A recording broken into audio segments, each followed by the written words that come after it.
আর এই রেসিপিটা গরম গরম ভাত দিয়ে খেতে বন্ধুরা দারুণ লাগে। একটা প্লেটে ভাত এইভাবে আমি সাজিয়ে নিয়েছি।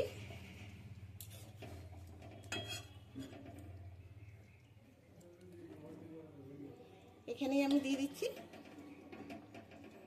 নমস্কার বন্ধুরা, ক্রিয়েটিভ ফ্যামিলিতে আপনাদের সবাইকে স্বাগত জানিয়ে আজকের রেসিপি শুরু করব। আজকের রেসিপি দেখার জন্য আপনাদেরকে অসংখ্য ধন্যবাদ জানাচ্ছি। আজকে আমি বানাবো সারো কচু আর ডিম দিয়ে একটা নতুন ধরনের রেসিপি, যেটা আপনারা দেখলেই অবাক হয়ে যাবে। তাহলে চলুন রেসিপিটি বানানো শুরু করছি। আপনারা আমাদের সঙ্গে থাকুন, ভিডিওটি প্রথম থেকে শেষ পর্যন্ত দেখতে থাকুন। প্রথমে আমি ডিমগুলোকে সিদ্ধ করব, আর তারপরে এই সারো কচুর খোসাটা ছাড়িয়ে এটাকে আমি কেটে নিচ্ছি। এখানে কড়াই বসিয়েছি গরম হতে, দিয়ে দিচ্ছি সরষের তেল, অল্প করে দিলাম। আর এদিকে ডিমগুলোকে সিদ্ধ করে ছাড়িয়ে নিয়ে নুন হলুদ মাখিয়ে রেখে দিয়েছি। এবার এই তেলটা গরম হয়ে গেছে, ডিমগুলোকে আমি ভেজে নেব।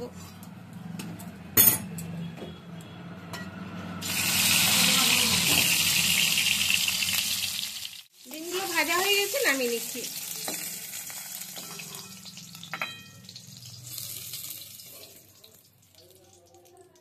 এবার এখানে দেখুন 1 চামচের মতো তেল আছে, ওই ডিম ভাজা তেলটা। ডিম ভাজা তেলে আমি কচুটা হালকা করে ভেজে নেব।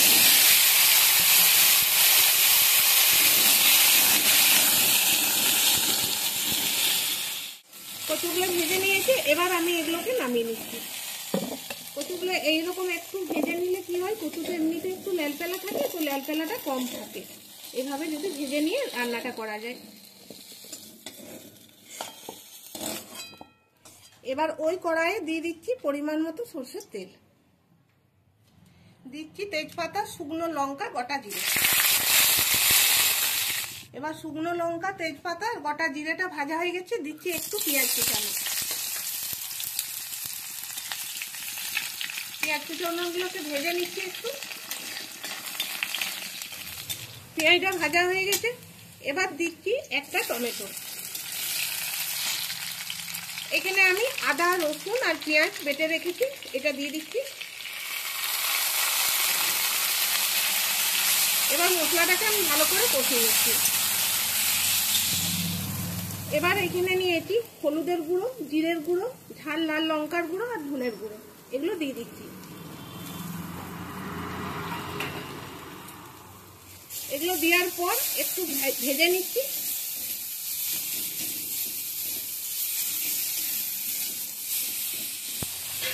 মশলাটা দিয়ে ভেজে নিয়েছি, এবার দিয়ে দিচ্ছি অল্প করে জল। জলটা দেওয়ার পর আবারও আমি ভালো করে কষে নেবো, তবে গ্যাসের আঁচটা মিডিয়ামে রেখে।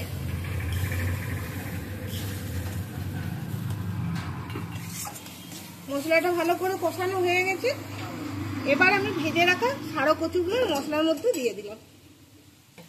এটা দেওয়ার পর আরো একবার কষে নিচ্ছি ভালো করে।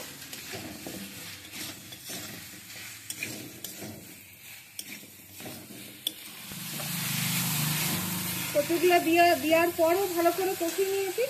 এবার আমি দিয়ে দিচ্ছি জল।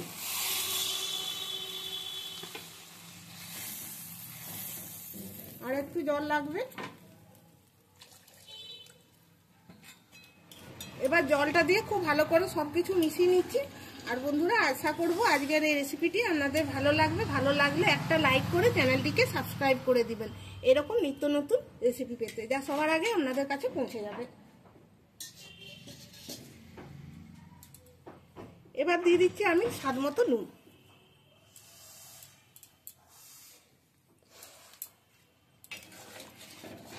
এবার আমি ঢাকাটা দিয়ে বেশ কিছুক্ষণ হতে দেবো, যতক্ষণ না কচুটা সিদ্ধ হচ্ছে। 20 মিনিট পর আপনাদেরকে দেখাচ্ছি, আর এই কচুটা দেখুন সিদ্ধ হয়ে গেছে। এবার আমি দিয়ে দিচ্ছি ভেজে রাখা ডিম, তার সঙ্গে দিচ্ছি বেটে রাখা গরম মশলা। এই ডিমটা দেওয়ার পর আমি 5 মিনিট আরো হতে দিচ্ছি, তারপর আবার আপনাদেরকে দেখাচ্ছি। এখনো এখানে একটা জিনিস দিতে বাকি আছে। এবার দেখুন আগের তুলনায় জলটা একটু শুকিয়ে গেছে, আর এইরকমটা দরকার, এরকমটাই বানাতে হবে, কারণ এটাই খেতে সুন্দর লাগে। এবার আমি উপরের থেকে ধনেপাতা দিয়ে দিচ্ছি। আর এই রেসিপিটা গরম গরম ভাত দিয়ে খেতে বন্ধুরা দারুণ লাগে।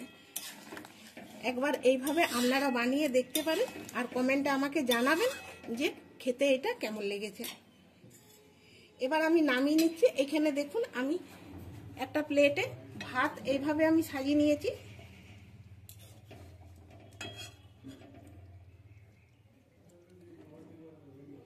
এখানেই আমি দিয়ে দিচ্ছি।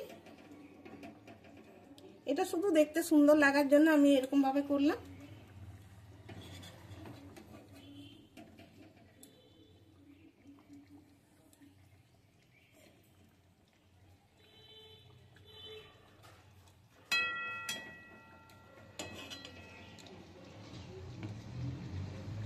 তাহলে বন্ধুরা ভিডিওটি এখানেই শেষ করছি। দেখা হবে পরের ভিডিও নতুন কোনো রেসিপি নিয়ে আপনাদের সামনে হাজির হব। ততক্ষণের জন্য সবাই ভালো থাকবেন, সুস্থ থাকবেন। ধন্যবাদ।